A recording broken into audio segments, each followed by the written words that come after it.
Hello there guys, and welcome to That Anxious Gamer. Today I'm going to be doing a movie review of the recently released Spider-Man Across the Spider-Verse, which has been getting universal acclaim.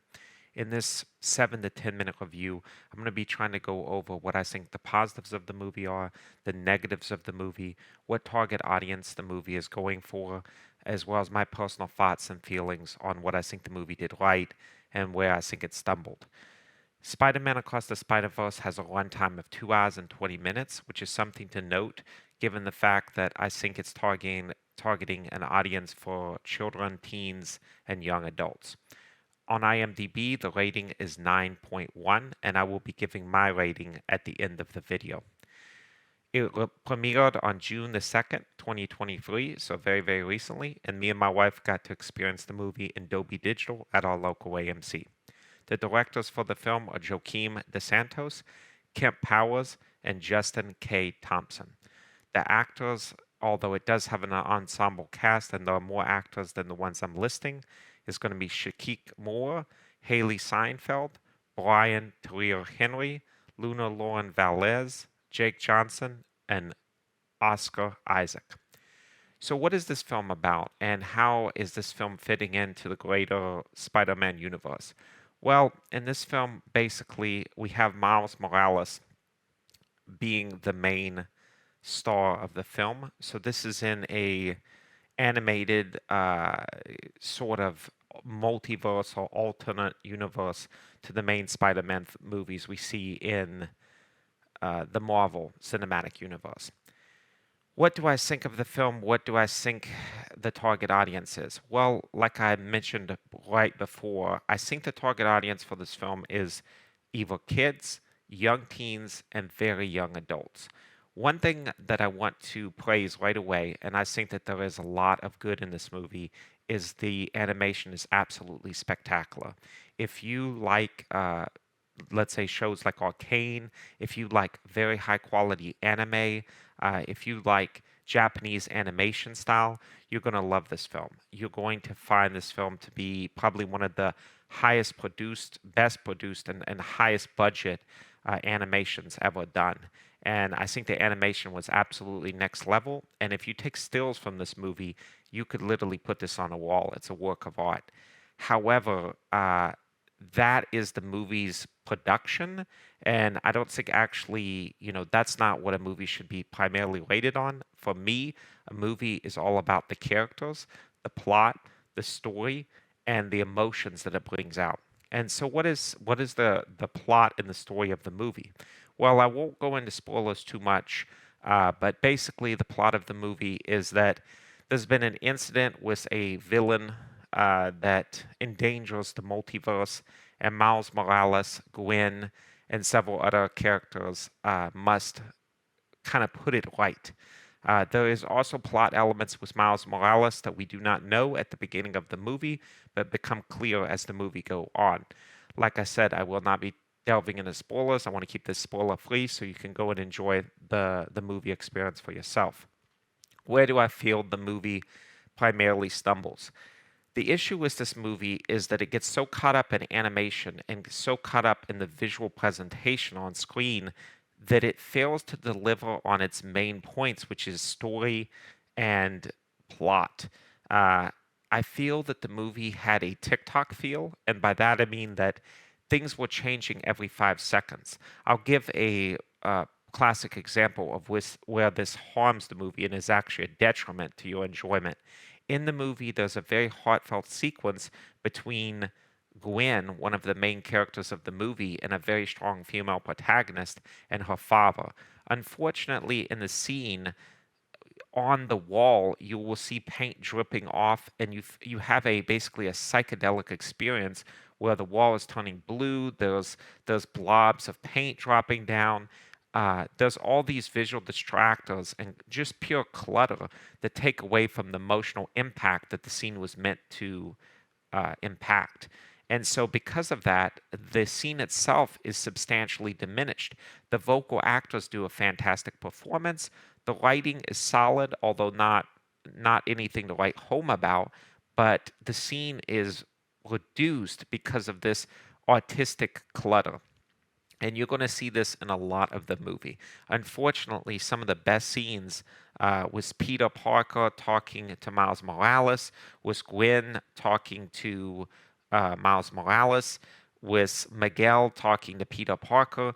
A lot of the main actors, when they actually converse with each other, there's so much going on in the background, and the movie tries to push such an outrageous pace, a pace far exceeding what the plot and the story really allow, that a lot of times it feels the movie is lost. Like it really feels like they want to push the action so hard that in a lot of cases it actually hinders the plot and the story. So I feel like that's a major negative. So if you're going in for a good plot, a good story, and good characterization, you may feel that this movie missed the mark. Now, I'm going to talk about the best scene in the movie. This isn't too spoilerish, so I'm going to put a small spoiler warning, but it's nothing that is really, I feel, will hurt your enjoyment of the movie. There is a beautiful, picturesque scene where Gwen and Miles Morales climb up to a tower in the movie, and they basically sit inverted. So it's very similar to like a lotus meditation pose, but they're actually using spider webs to stick to the bottom of a platform. So it's basically seeing New York in an inverted format at sunset. That is an absolutely stellar scene. And again, it's really the visuals and the animation and the art of the movie that you're going to see. So if you're an art lover and you really want to see some of the best animation in this world, then this is going to be a great film for you to go to. What do I think about the IMAX, the Dolby Digital, and other formats, and how that would affect your viewing experience? I think that this is a film that absolutely 100% deserves to be seen in the cinema. And if you wait till you see it at home, your viewing experience is going to be much diminished. In my recommendation, I think you should see this in either IMAX, laser IMAX, or Dolby Digital, in my opinion. Because, again, this movie is all about the presentation, not the actual plot, story, and characterization. Because of that, a lot of times it's the visual wow that you're really going to see for this film. Now, with that said, I'm 31 years old. I'm not I'm not a spring chicken anymore. After about an hour and 30, an hour and 45 of this, I felt the movie kind of ran to the end of its runtime. It's going for 2 hours and 20 minutes, which for a movie that's pushing the pace this film is, which is literally almost never stopping. And I'm trying to kind of emphasize that in the review. As you see, the review is going pretty just consistently, let's go, let's go, let's go. That's this film, but times 100. So to push that for 2 hours and 20 minutes is, in my opinion, unrealistic. By the 1 hour 45 mark, 2 hour mark, I was starting to develop a headache, again, because just of the humongous amount of visual clutter, the extreme colors and visual elements blowing up, popping, the screen changing every 2 to 3 seconds. Because of that, I think the 2 hours and 20-minute runtime was a little bit exaggerated, and I felt the movie started to drag on. And I'm a huge fan of longer movie guys, so this isn't about longer movies. It's just about the plot, the characterization, and the story couldn't justify 2 hours and 20 minutes. So again, now that we've talked about some of the high points and the low points, and we talked about the target audience, which is, I believe, kids, teens, and young adults, we'll go to the scoring. So this scoring was IMDb 9.1, so it's been getting universal acclaim. My rating is going to be a much more conservative 7.6. I feel this is justified because although the animation is absolutely exemplary, I don't feel that the story, the characterization, and the plot really serve up to the same thing. I'll give you for instances that are kind of outrageous in my opinion. You have in this film, since Miles Morales goes to basically a Spider-Verse universe where you have Lego Spider-Man, you have Cat Spider-Man, you have one that's on a horse like in a Western. At a certain point, the specialness of the Spider-Verse starts to get diminished.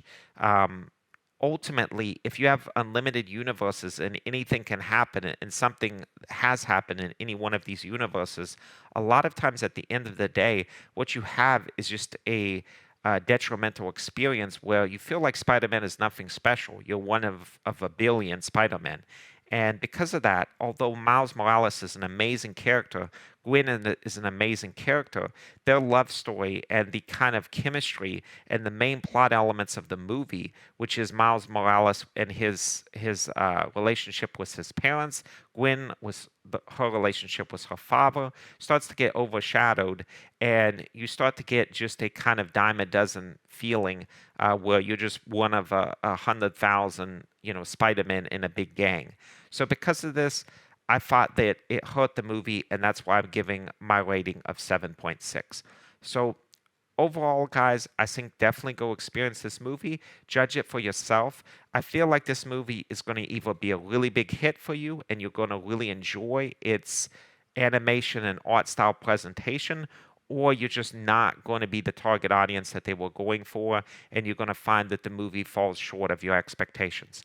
So, my recommendation, go see it. It's definitely worth a watch. But go in with tempered expectations and don't go expecting the best story. It's definitely nowhere near Spider-Man 3 that just came out, I believe, like around a year ago, that's in the Marvel universe. This story is a lot more subdued, and I feel like the story takes a backseat to the art, the animation, and the visual style. So I hope you guys have enjoyed my pretty brief review, but hopefully thorough, of Spider-Man Across the Spider-Verse, and I will see you guys next time.